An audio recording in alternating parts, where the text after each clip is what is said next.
Acá al doctor que va a disertar, que es el doctor Rodolfo Quirós, ¿sí? Él es médico, especialista en infectología y también es especialista en epidemiología. ¿Sí?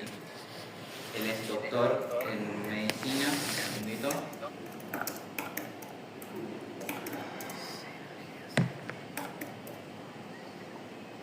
Perdón. Él es doctor en medicina de la Universidad de Buenos Aires, es magíster en efectividad clínica también de dicha universidad y de la Escuela de Salud Pública de Harvard y del Hospital Italiano de Argentina. Es magíster en administración de negocios de la Universidad de Torcuato Di Tella, de Buenos Aires, y es miembro titular tanto de la Sociedad Argentina de Infectología como de la Sociedad Americana de Epidemiología. Él es también coordinador de la plataforma ProAnet, que es un servicio también de programa de autorización de antimicrobianos, y es asesor de la asistencia de los antimicrobianos del Ministerio de Salud de la Nación. Él ahora lo que nos va a hablar a nosotros es de cirugías seguras, que para ello ha preparado su disertación, si se quiere irnos sobre la vez. Ahora lo voy a hacer rápido, yo a las 11 tengo un compromiso, así que, bueno, igual voy a tratar de abordar todos los temas que tenía pensado. Hablamos de cirugía segura porque en realidad el concepto de cirugía diferente, a diferencia de otras intervenciones asociadas a la salud, las cirugías entrañan complicaciones que no tienen que ver solo con la patología infecciosa y digamos, la manera de evitar este tipo de complicaciones es desde el punto de vista de la calidad y seguridad de la atención del paciente. No tengo conflictos de interés relacionados con la presentación. La idea es hablar un poco de errores asistenciales. Fíjense que no hablo de errores médicos porque el error puede ser relacionado con cualquier parte del equipo asistencial. Vamos a hablar de sistemas seguros, una introducción a las expresiones de ciclo quirúrgico, que es lo que vamos a abordar más específicamente, cuál es el impacto de esas infecciones. Vamos a hablar del tema de indicadores, vamos a hablar también si existe un exceso de infecciones de ciclo quirúrgico en la Argentina, y vamos a hablar de medidas preventivas, de cómo estamos haciendo para prevenir las infecciones de ciclo quirúrgico y si lo podríamos hacer mejor. Esta es una diapositiva que trata de ejemplificar el tema del error asistencial. En el año 99, el Instituto de Medicina de los Estados Unidos reportó en su libro Error Humano que existían entre 44.000 y 98.000 muertes por año debido a errores asistenciales. Sin embargo, una revisión mucho más reciente muestra que esa cifra era extremadamente conservadora y que en Estados Unidos se puso en alrededor de 500.000 muertes por año debidas a errores asistenciales. El lado derecho vemos, esto es consistente en muchos países, que el error asistencial forma o representa la tercera causa de muerte dentro del listado de causas de muerte en los países. El problema es que no se objetiva porque en realidad nadie registra en el certificado de defunción que el paciente fallece como consecuencia de un error asistencial. Pero hay que tener en cuenta justamente ese punto porque, como vamos a ver enseguida, este tipo de errores tienen un alto impacto en la atención de los pacientes. Este es un estudio que se hizo en Latinoamérica entre el 2007 y el 2009. Participaron 5 países con 58 hospitales, alrededor de 11.000 pacientes, y fue un corte de prevalencia que intentó estimar la frecuencia o la prevalencia de errores asistenciales vinculados con la atención de los pacientes. Y como ven en el gráfico de la derecha, la infección asociada al cuidado de la salud era el error asistencial más frecuente, seguida de complicaciones debidas a intervenciones quirúrgicas. Lo más importante es que alrededor de 10 de esos incidentes o errores asistenciales podrían haberse evitado. En realidad esto es una diapositiva que trata de ejemplificar cuál es nuestra posición frente a un error asistencial. Habitualmente podemos minimizarlo y pensar que es una pequeña complicación, pero para el paciente representa un problema que en general puede alterar definitivamente su calidad de vida. Hace muchos años, cuando yo empecé a hacer medicina y hacíamos vigilancia de infecciones asociadas al cuidado de la salud, estábamos focalizados en contar cuántas infecciones ocurrían. O sea, que estábamos focalizados en la vigilancia de los eventos. Y teníamos el concepto de que, como veíamos que los eventos ocurrían, estos eventos podían no ser evitables. El cambio de paradigma es que hoy ya no estamos focalizados en los eventos, sino que estamos focalizados en los procesos, tratando de asegurar los procesos para evitar que estos eventos ocurran. Desde el punto de vista de prevención y control de infecciones son los famosos paquetes de medidas que se pueden extender también a la infección de sitio quirúrgico o a las cirugías, y esto cambia el paradigma porque sabemos que si aseguramos los procesos, las infecciones se vuelven evitables o las complicaciones se vuelven evitables.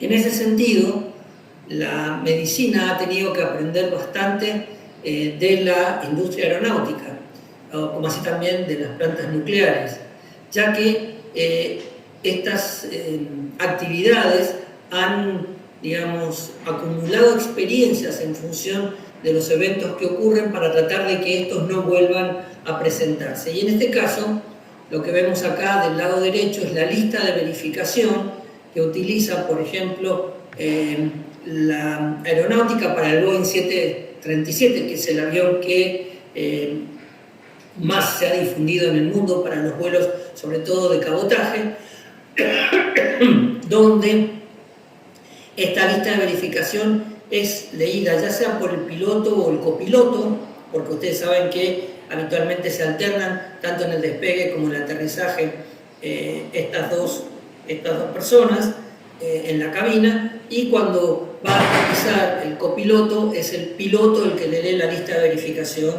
al copiloto y viceversa.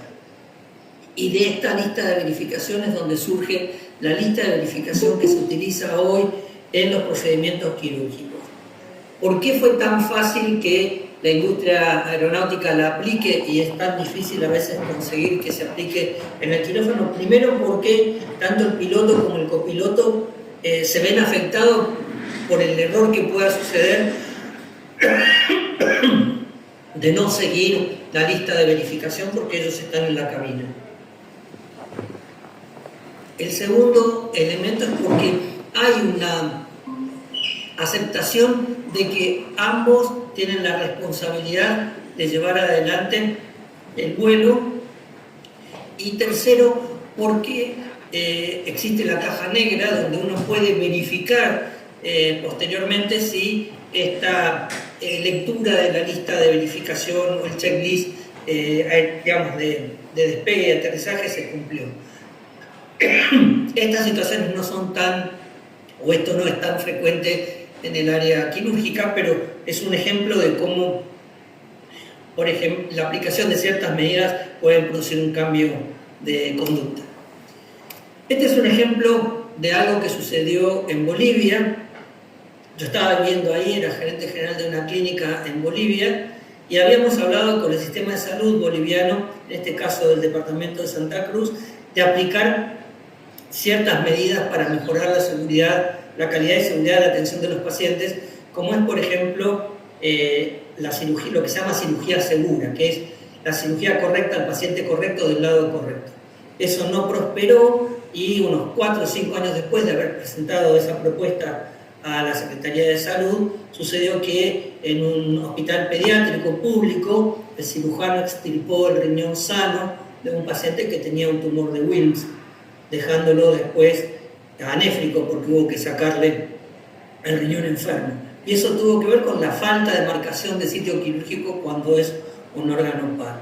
Fíjense el impacto tremendo que puede tener una situación que podría ser evitado solo con la marcación quirúrgica antes de que el paciente sea sometido a la intervención. En ese sentido, este es el ejemplo del queso suizo. ¿Cómo se evitan los errores? Es interponer distintas barreras entre el riesgo y la posibilidad de daño para evitar que el riesgo se convierta en un daño. Sin embargo, cuando las barreras son sistemáticamente violadas, en los agujeritos del queso suizo se pueden alinear todos esos agujeros y lo que sucede es que el riesgo termina de dañar al paciente. Por eso es muy importante generar barreras redundantes que eviten que una situación de riesgo pueda producir un daño. Y esto en la cirugía es extremadamente importante porque fíjense la complejidad que tiene un procedimiento quirúrgico desde el ingreso del paciente al área de operaciones, cada uno de los puntos que uno tiene que tomar en cuenta, como el control de identificación, el traslado a la sala quirúrgica, la higiene de manos, la preparación prequirúrgica del paciente, hasta la salida del paciente al área de recuperación. Y a esto se agrega un elemento adicional que es la disponibilidad del material quirúrgico que ha sido procesado en otra área, como es el área de esterilización. Por lo tanto, evitar que los errores ocurran en el área quirúrgica es extremadamente importante por la complejidad que el procedimiento representa. Como ustedes saben, tanto la Organización Mundial de la Salud como una entidad que acredita instituciones fuera de Estados Unidos, que es Joint Commission International, establecen lo que se llaman metas internacionales para la seguridad del paciente. ¿Qué significan estas metas? Son intenciones o propuestas que evitan el 70% de los errores asistenciales que ocurren como consecuencia de la atención de un paciente. Estas metas son la correcta identificación de un paciente a través de 2 de 3 datos al momento de hacer un procedimiento, lograr comunicaciones efectivas, esto sobre todo es importante al momento de transferir información telefónica sobre el resultado de un laboratorio, que implica la escritura, la relectura y la confirmación, el mejorar el manejo de medicamentos de alto riesgo para prevenir errores, los medicamentos LASA, que significa Look Alike, Sound Alike, lucen parecido y suenan parecido, el ejemplo típico de los frascos de heparina con insulina. La meta 4, que tiene que ver con cirugías seguras, asegurar la cirugía en el lugar correcto, en el paciente correcto y el procedimiento correcto. La meta 5, vinculada a la reducción de las infecciones asociadas al cuidado de la salud, y la meta 6, que es prevenir la caída de los pacientes. Nosotros nos vamos a referir obviamente a la meta 4. Para entender cuál es el impacto de las infecciones de sitio quirúrgico tenemos que hablar de morbilidad, mortalidad y costos atribuibles. Hay 5 datos sobre la seguridad de las cirugías. Hasta un 25% de los pacientes quirúrgicos hospitalizados sufren complicaciones posoperatorias. La tasa bruta de mortalidad registrada en cirugía mayor va del 0,5 al 5%. Aún en los países industrializados, casi la mitad de los eventos adversos que ocurren están relacionados con algún procedimiento quirúrgico. El daño ocasionado por la cirugía, como hemos visto anteriormente, se considera evitable al menos en la mitad de los casos, y los principios reconocidos de seguridad de la cirugía se aplican en forma irregular aún en entornos más avanzados. Como decíamos recién, queremos ver cuál es el impacto de las infecciones de sitio quirúrgico. Esta es una tabla sobre un estudio que hicimos en el año 2010, actualizados a valores del 2013, no difiere mucho en los valores del 2025 porque es valor dólar.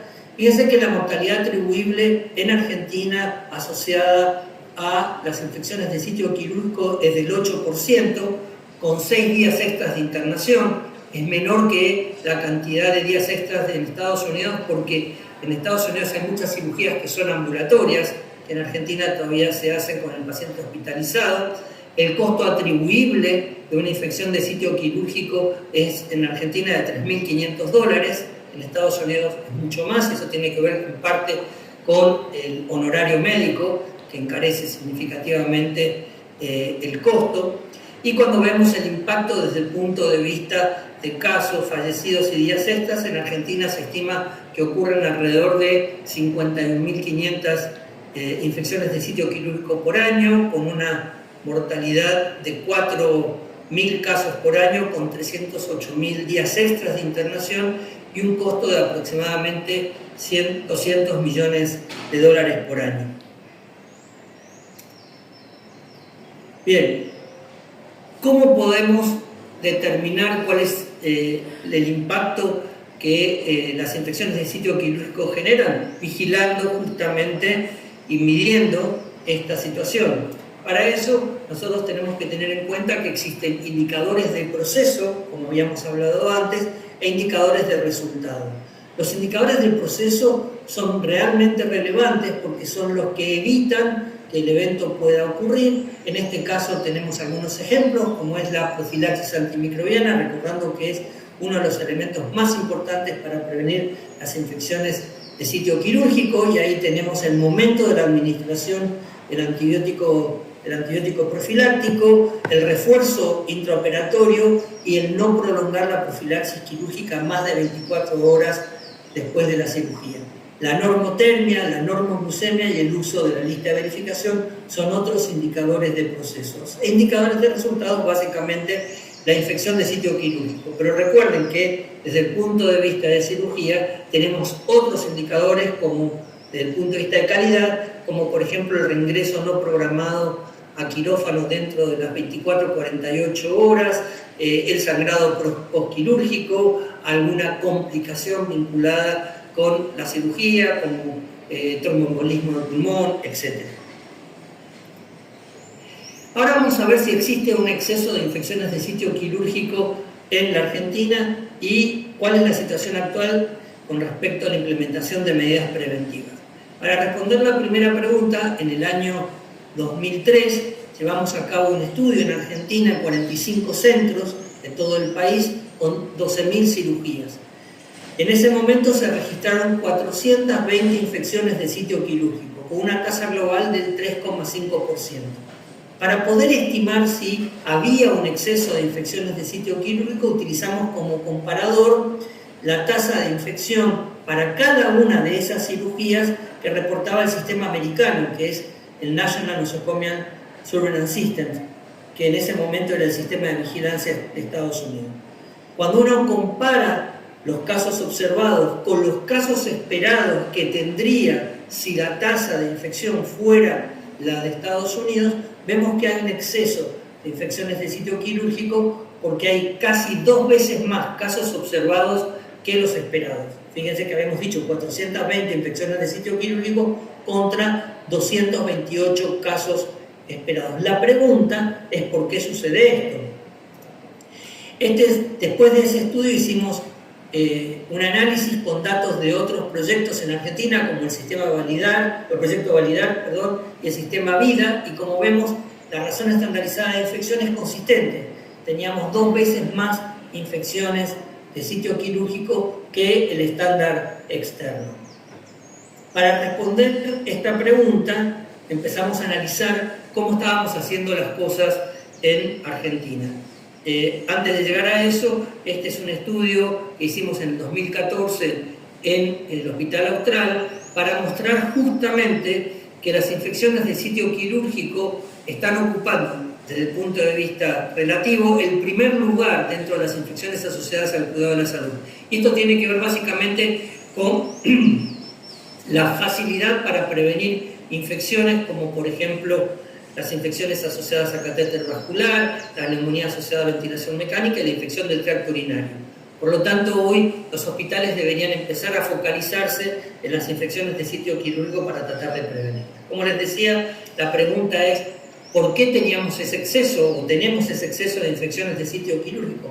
Para responder esto hicimos una encuesta en el año 2014-2015, participaron de la encuesta 166 centros, finalmente contestaron el 53% de los centros convocados y la encuesta medía 124 ítems relacionados con la prevención de infección de sitio quirúrgico.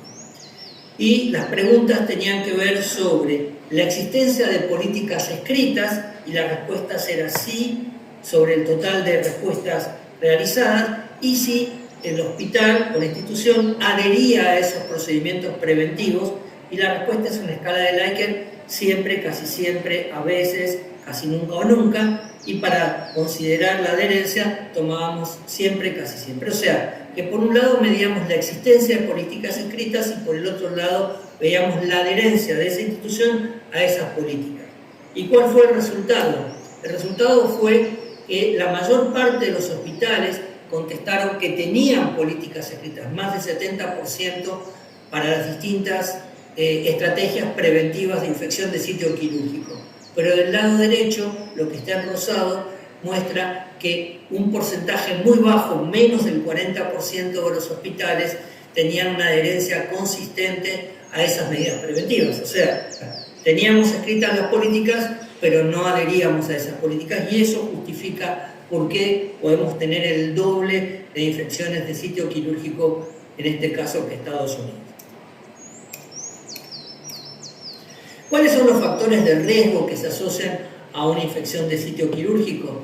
Bueno, hay factores propios del paciente, como la obesidad, la diabetes, el tabaquismo, alguna medicación que el paciente pueda recibir, la existencia de una colonización o una infección previa a la cirugía, y la edad del paciente. Los factores que nombré antes son modificables, la edad del paciente es un factor que no podemos modificar. Después hay factores preoperatorios extrínsecos, como es la preparación del paciente en el baño prequirúrgico, el corte o el manejo del vello, la preparación prequirúrgica del equipo quirúrgico, como es la higiene de manos y la profilaxis antimicrobiana, factores que están relacionados con el procedimiento quirúrgico, la antisepsia de piel, la habilidad del equipo quirúrgico, la normotermia durante la cirugía y la duración de la cirugía, factores relacionados con los recursos materiales y estructuras, como la planta quirúrgica, la ventilación, la circulación en el área quirúrgica una vez iniciada la cirugía, la limpieza del área quirúrgica y la preparación del material, como es la esterilización, la desinfección de alto nivel y el reuso de materiales de un solo uso. Y factores posoperatorios como la normoglucemia, el manejo de la herida quirúrgica, los drenajes y la existencia de focos infecciosos a distancia.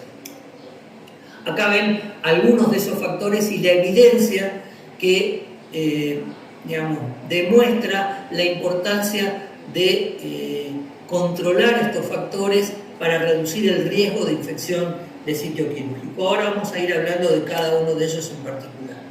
El primer punto sobre el que quiero remarcar es el uso de la lista de verificación quirúrgica. Esto empezó en el año 2009, se publicó un estudio que se había hecho en 8 hospitales de 8 ciudades del mundo. Fue un estudio prospectivo, cuasi experimental, antes y después, 3.700 cirugías sin lista de verificación y después 3.900 cirugías con lista de verificación. El objetivo del estudio fue evaluar el impacto de esta lista de verificación en eventos asociados con la cirugía, como es infección de sitio quirúrgico, mortalidad y complicaciones de otra índole. Y como pueden ver del lado derecho, hubo una reducción significativa en la tasa de infección de sitio quirúrgico, en el regreso no programado a quirófano, en la muerte y en otros tipos de complicaciones. No hubo diferencia en la neumonía postquirúrgica porque obviamente no pareciera que la lista de verificación pueda impactar sobre eso. A partir de este estudio, la Organización Mundial de la Salud empezó a recomendar en forma firme la utilización de esta lista de verificación, que tiene 3 componentes: la entrada, la pausa quirúrgica y la salida. Hoy es un estándar de calidad que eso se implemente en todos los procedimientos quirúrgicos, sobre todo aquellos que tienen anestesia general o sedación. ¿Cuáles serían los elementos que facilitan la implementación de esta lista de verificación? Primero, el soporte de los líderes institucionales. Es muy importante que la alta dirección fomente y empodere al equipo quirúrgico para que esta lista de verificación se aplique. Recuerden que el quirófano, el equipo responsable de llevar adelante la lista de verificación en general son o las circulantes o las enfermeras. No se da como en la aeronáutica, donde pueden alternar el piloto y el copiloto. Así que es importante ese empoderamiento. Después, adaptar la lista de verificación con las sugerencias del personal involucrado, evitar duplicar información que ya se registra y realizar un entrenamiento y capacitación del personal que está involucrado en la tarea. Otro elemento importante es la pesquisa de colonización por estáfilo-meticilino resistente antes de una cirugía. Hoy en Argentina ha habido un incremento progresivo de las infecciones por estafilometicino resistente de la comunidad, que pone en riesgo al paciente frente a una intervención quirúrgica de que adquiera una infección por este microorganismo. Por lo tanto, hoy se recomienda hacer pesquisa de colonización por estafilometicino resistente, sobre todo en aquellos pacientes que van a ser sometidos a una cirugía traumatológica con colocación de material protésico, a una cirugía cardiovascular o a una neurocirugía. En el caso de que el paciente esté colonizado con un Staphylomedes implementar baños con paños con clorhexidina una vez por día durante 5 días y el uso de mupirocina nasal cada 12 horas durante esos 5 días. Y realizar un nuevo test de colonización. Habitualmente lo que se hace es hisopar un hisopado nasal, un hisopado axilar e inguinal. Se podría pedir hisopado de fauces, pero con esos hisopados ya hay una posibilidad de más del 90% de detectar colonización. Y si la colonización desapareció, el paciente va a la profilaxis convencional con cefazolina. En el caso de que la colonización no haya podido ser erradicada, lo que se hace es combinar vancomicina más cefazolina, no solo vancomicina, porque se sabe que la vancomicina, si bien es efectiva para prevenir la infección por Staphylomedes, no lo es para el Staphylomedes sensible. Por lo tanto, en ese caso hay que combinar los dos antibióticos. Bien, en el caso de la preparación de la piel de los pacientes, tenemos esta guía que fue publicada en el año 2017 a partir de la revisión de 492 artículos. Se incluyeron finalmente 17 entre revisiones sistemáticas, ensayos controlados aleatorizados y otro tipo de estudios, y se revisaron 16 guías clínicas, tanto internacionales como latinoamericanas, para poder hacer estas recomendaciones que ahora vamos a comentar. Primero, el baño prequirúrgico. En realidad, hoy se sabe que lo importante es que el paciente sea sometido a un baño prequirúrgico antes de la cirugía, y que en el caso de cirugías ortopédicas, como estábamos hablando antes, con colocación de prótesis, lo importante es que esto se haga con paños con clorhexidina al 2%, frotando en el área quirúrgica para lograr reducir la carga bacteriana. No hay estudios que demuestren en el resto de las cirugías que utilizar clorhexidina o iodopovidona sea mejor que utilizar jabón neutro. Sin embargo, hoy eso es lo que se recomienda para poder hacer un baño prequirúrgico adecuado. Con respecto a la remoción del vello, se sabe que remover el vello utilizando bisturí o utilizando hoja de afeitar incrementa el riesgo de infección comparativamente con no cortar el vello o cortar el vello con clipadora. Por lo tanto, si uno puede evitar cortar el vello en el área quirúrgica, es la mejor estrategia, pero si eventualmente, como pasa por ejemplo en las artroscopías, el paciente tiene mucho vello en la zona de la rodilla, lo que se recomienda es cortar el vello con tijera o clipadora, pero no rasurar. Y en este sentido es muy importante, sobre todo para las mujeres, recomendar que frente a una cirugía ginecológica no depilen la zona antes de la cirugía, ya que eso irrita la piel e incrementa el riesgo de una infección de sitio quirúrgico. Con respecto a la higiene de manos quirúrgica, el estándar ha sido siempre el uso de solución jabonosa de iodopovidona con el uso de cepillos. Del lado izquierdo tienen un ejemplo donde uno puede ver el cepillo en la batea, el frasco de iodopovidona jabonosa abierta, lo cual hace que se contamine. Hoy ya no es un estándar para la higiene de manos prequirúrgica, lo que se recomienda es productos de base alcohólica, sobre todo la combinación de clorhexidina con alcohol, haciendo una higiene de manos digamos, sin el uso de agua. El agua estaría reservada para la primera higiene del día, donde uno quiere remover talco o alguna otra suciedad, y en ese caso se puede usar un jabón neutro y utilizar una toalla de papel para secar, y luego hacer la higiene de manos con productos de base alcohólica como clorhexidina alcohólica. En ese caso, lo que hay que hacer es, luego de haber hecho la higiene de manos y el antebrazo, dejar que el alcohol se evapore y no utilizar ningún otro elemento. Con respecto a la profilaxis quirúrgica, dos elementos importantes. Recuerden que la alergia a beta-lactámicos tiene que ser confirmada en un estudio muy importante de 64.000 adultos con alergia a penicilina y 237.000 pacientes, digamos, control. Se vio que cuando el paciente tenía alergia a penicilina y había que cambiar el antibiótico, aumentaba el riesgo de infección por SAMerde, eso ya lo comentamos, y también las infecciones por Clostridioides difficile, y que ese riesgo era mayor cuando se utilizaba macrólidos, clindamicina o fluoroquinolona. Y lo otro, que sabemos hoy que es muy importante, es no prolongar las profilaxis quirúrgicas más allá de las 24 horas. En un estudio multicéntrico de casi 80.000 cirugías, a mayor duración de la profilaxis, mayor riesgo de daño renal e infección por Clostridioides difficile, y no hubo una reducción en el riesgo de infección de sitio quirúrgico. Entonces, dos puntos importantes al momento de decidir la profilaxis quirúrgica de un paciente. Uno, confirmar que el paciente sea realmente alérgico a beta-lactámicos y no quedarse con la pregunta, ¿usted es alérgico a un antibiótico? Y la respuesta es sí, sino que es valorar esa alergia, porque muchas veces cuando uno repregunta al paciente con el nombre comercial de un beta-lactámico, el paciente dice, sí, eso yo lo he tomado. Y por otro lado, no prolongar las profilaxis más allá de 24 horas. Para eso es importante contar con guías que hayan sido, digamos, consensuadas con los equipos quirúrgicos. Estos son ejemplos de guías que están disponibles. La Sociedad Argentina de Infectología también tiene sus guías, donde se define qué cirugías requieren profilaxis, cuándo la profilaxis es en monodosis y cuándo la profilaxis podría ser prolongada hasta las 24 horas.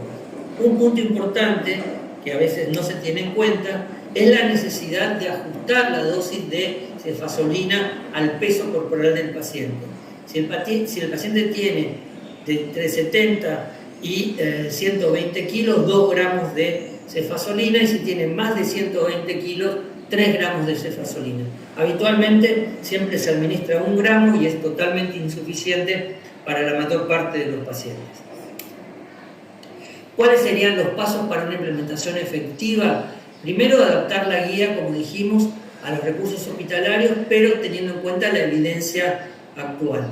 Lograr el consenso con los equipos quirúrgicos, identificando referentes de cada especialidad. Consensuar con el equipo de anestesiología la administración del antibiótico y la inducción anestésica. Muchos hospitales administran antibiótico por parte de enfermería en la sala de preembarque, y eso es un error. El antibiótico tiene que estar lo más cerca de la decisión de sitio quirúrgico, por lo tanto, el momento en que uno debería administrar el antibiótico es en la inducción anestésica, y el responsable de hacerlo debería ser el anestesiólogo. Confirmar el antecedente de alergia, como dijimos, para eso se puede utilizar cuestionarios como el PENFAS, que determina cuál es el riesgo de una alergia mayor. Facilitar el acceso en el quirófano a las guías de profilaxis y a los antimicrobianos requeridos. Por ejemplo, un ejemplo podría ser dejar las guías plastificadas en los carros de anestesia, en sistemas muy simples. En el caso de continuar la profilaxis quirúrgica luego de la cirugía, no extenderla más de 24 horas, para eso se puede implementar un sistema de auto-stop por parte de farmacia, y vigilar el cumplimiento de la profilaxis quirúrgica a través de indicadores que permitan monitorear cuál es el nivel de adherencia por parte de los equipos quirúrgicos. Bien, ahora hablamos de la antisepsia de piel. ¿Qué dice la evidencia con respecto a la antisepsia de piel? En el gráfico de la derecha vemos que cuando uno utiliza productos, ya sea alcohol o un antiséptico en forma independiente, se produce una caída rápida de la cantidad de colonias en la zona de la antisepsia, pero rápidamente se recupera. Lo que habitualmente hoy se recomienda en la antisepsia de piel en cirugía es la combinación de alcohol, de un producto de base alcohólica, con un antiséptico. El alcohol lo que va a producir es una reducción rápida e inmediata de la carga bacteriana, pero como el alcohol se evapora, después eso disminuye, y lo que hace el antiséptico es agregar a esa reducción inicial mayor duración del control de la carga bacteriana en el sitio de incisión. Por lo tanto, hoy la recomendación sería En algunas cirugías, combinar clorhexidina con alcohol, eso ya viene preparado, y hay países que tienen la combinación de iodo-povidona con alcohol. En Argentina, lamentablemente, eso no lo tenemos, pero esos serían los dos elementos que uno debería utilizar. Y acá también depende del lugar donde se va a realizar la cirugía. Recuerden que en el caso de la cara, el problema es que la clorhexidina puede producir daño a nivel ocular, por lo tanto, ahí se recomienda el uso de iodo-povidona, lo mismo que en la cirugía urológica o ginecológica, mientras que en lo que tiene que ver con cirugía plástica, cuello, tiroides, cardiovascular, abdominal, la combinación de clorhexidina más alcohol es la combinación recomendada. Otro aspecto importante es la normotermia intraoperatoria.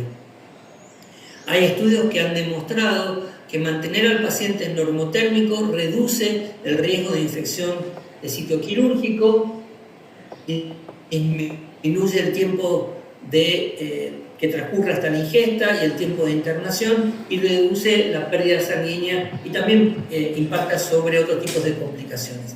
El problema de mantener al paciente normotérmico es que la estrategia es compleja, ya que implica el uso de mantas térmicas, el control de la temperatura central del paciente, habitualmente eso se puede hacer con un termómetro esofágico, y además el tema del precalentamiento de las soluciones que se van a infundir.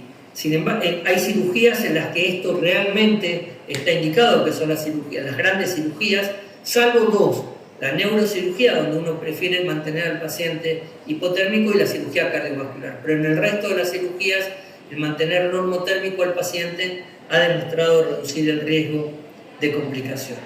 El otro aspecto es la normoglucemia posoperatoria.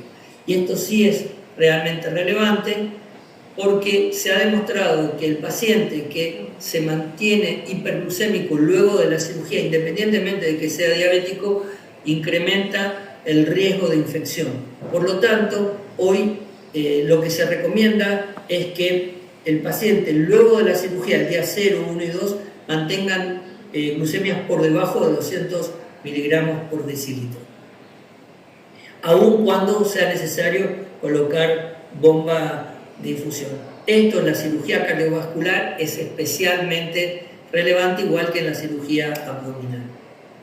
Con respecto a los drenajes quirúrgicos, este es un estudio muy interesante que demuestra que el uso de drenaje quirúrgico incrementa el riesgo de infección si esto no se hace en forma racional. Por lo tanto, evitar el uso sistemático de drenajes quirúrgicos en el posoperatorio y reducir el número de drenajes y el tiempo de permanencia de los mismos es un elemento importante para evitar que éstas sean fuentes de infección de sitio quirúrgico. Con respecto al cuidado postquirúrgico de la herida, este es un estudio que evaluó 20 ensayos clínicos aleatorizados con 3.600 participantes y compararon distintos tipos de curación, distintos tipos de apósitos o la ausencia de ellos.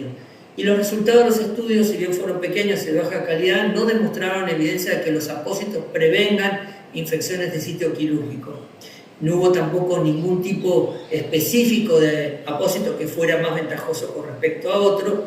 Por lo tanto, las decisiones de cubrir la herida con apósitos luego de la cirugía debe basarse en el costo, en el manejo de secreciones que pueda tener el paciente y no en la prevención de infección de sitio quirúrgico.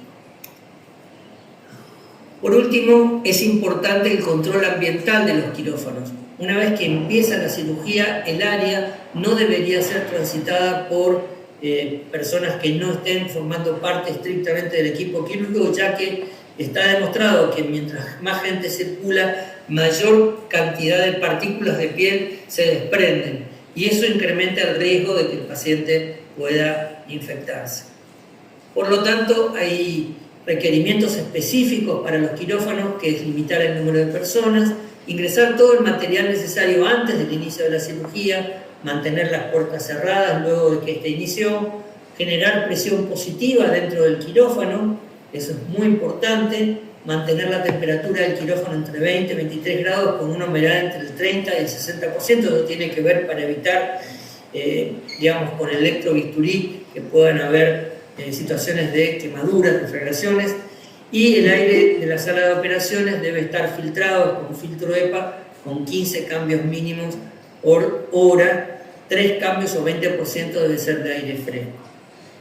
Antes de pasar a la próxima diapositiva, quería también recordarles que el uso de flujo laminar en quirófanos ya ha quedado, digamos, desestimado. Hay estudios que demuestran que utilizar flujo laminar en los quirófanos incrementa el riesgo de infección de sitio quirúrgico, a diferencia de lo que se pensaba anteriormente. Y eso tiene que ver con el relajamiento del resto de las medidas de control, pensando que el flujo laminar va a resolver el problema, y el hecho de que se genera flujo turbulento, porque el flujo laminar está alrededor de la mesa quirúrgica y el propio equipo quirúrgico que es el que interrumpe ese flujo laminar. Además, los costos de implementación de un quirófano se incrementan en un casi 50% al construir quirófanos con flujo laminar, y el mantenimiento es un 25% más caro que los quirófanos convencionales. Ahora hablemos de el material estéril. Obviamente, si pudiéramos colocar al paciente dentro del esterilizador sería ideal, pero eso es imposible. Entonces tenemos que tener en cuenta qué tenemos que someter a esterilización y qué podemos hacer con desinfección de alto nivel. Los materiales que van a tomar contacto con una cavidad estéril deben ser esterilizados. Esto implica los laparoscopios, los artroscopios y las pinzas de biopsia.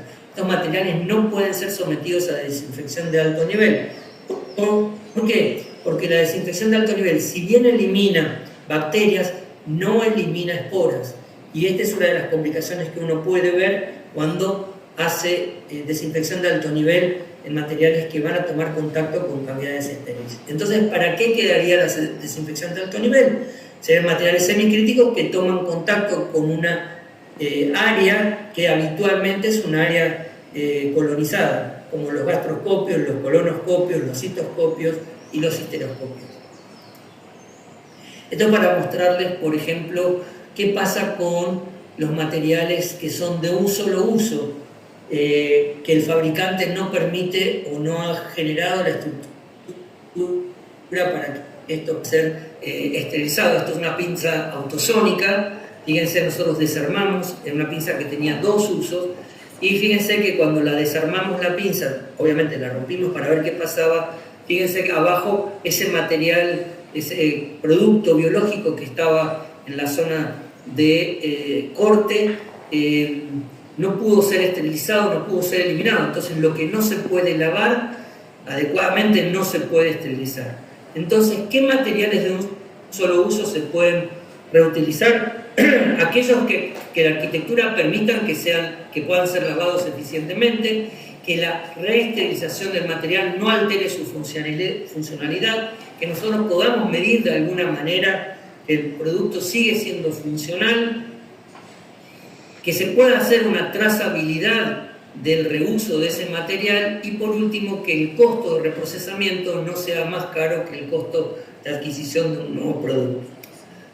Como comentario final, es decir que las infecciones de sitio quirúrgico constituyen las infecciones asociadas al cuidado de la salud más frecuentes en la actualidad. Muchos hospitales todavía están lejos del estándar de un cuidado necesario. Dado la complejidad de los procedimientos quirúrgicos, resulta necesario implementar medidas preventivas multimodales basadas en la evidencia, y que la implementación de este tipo de estrategias ha demostrado reducir no solo las infecciones de sitio quirúrgico, sino también otro tipo de complicaciones de una manera costo efectiva. Muchas gracias.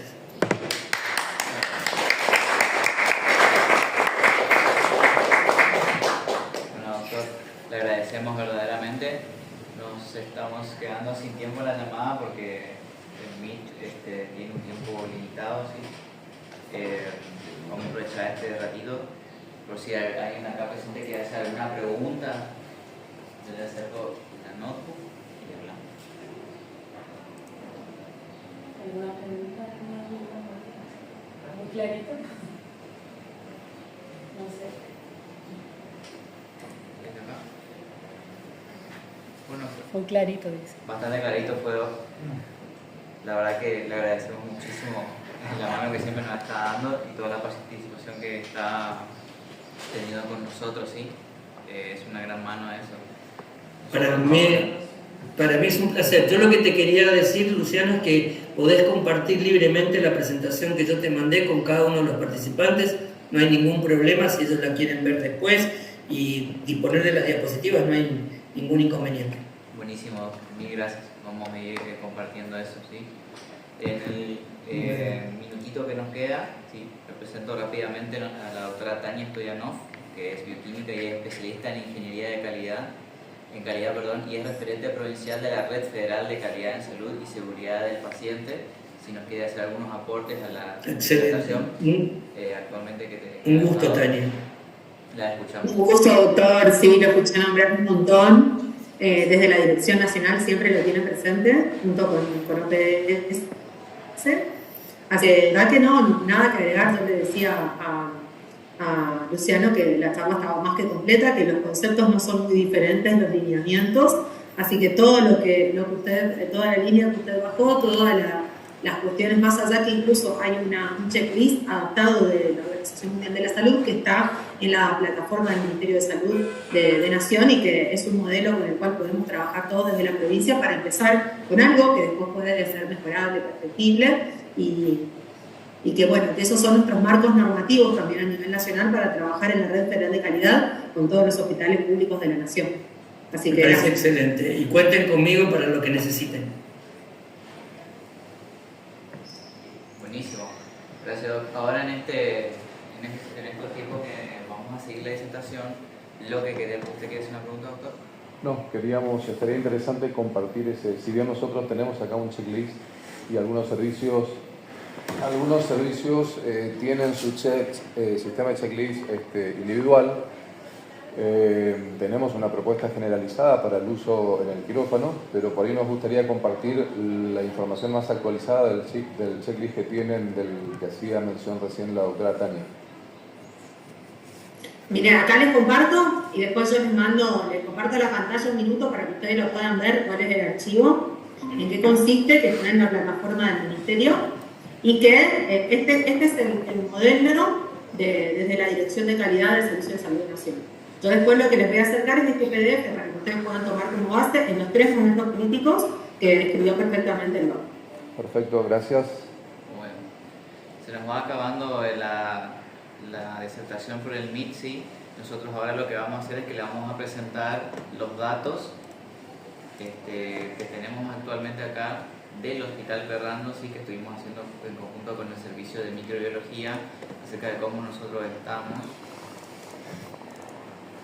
Puede ver con las infecciones de sitio quirúrgico actualmente. Ahí pueden, con el QR, todos los que están presentes acá, inscribirse, sí, para que les vayamos repitiendo los certificados posteriormente. Más que nada, nosotros acá lo que habíamos armado en conjunto con el Servicio de Microbiología es que utilizamos todos aquellos pacientes que hayan tenido aislado en secreción o en abscesos de estas dos principales áreas, que son pastilla 4 y pastilla 9, por ser los que más flujo de pacientes manejan, ¿sí? Y nosotros revisamos en un periodo de aproximadamente un año todos aquellos pacientes que hayan tenido alguna infección de sitio quirúrgico y que se le haya detectado alguno de los principales gérmenes, que son los que vigilamos, que son los que tienen mayor, no solo la mayor prevalencia, por suerte, pero son los que mayor impacto clínico tienen a la atención para nosotros. Son los que más tiempo se internan, los que necesitan un tratamiento antibiótico un poco más prolongado o un poco más específico y que a veces también nos cuesta encontrar. Bueno, para comenzar, nosotros utilizamos la clásica definición de infección del sitio quirúrgico, que es una infección que ocurre en el sitio de la cirugía dentro de los 30 días posterior al procedimiento o hasta 90 días cuando se implanta material protésico. Esto había cambiado ya porque antes nosotros vigilábamos hasta un año en la prótesis. Ahí terminó el MIT. El MIT se ve que para él terminó. Pero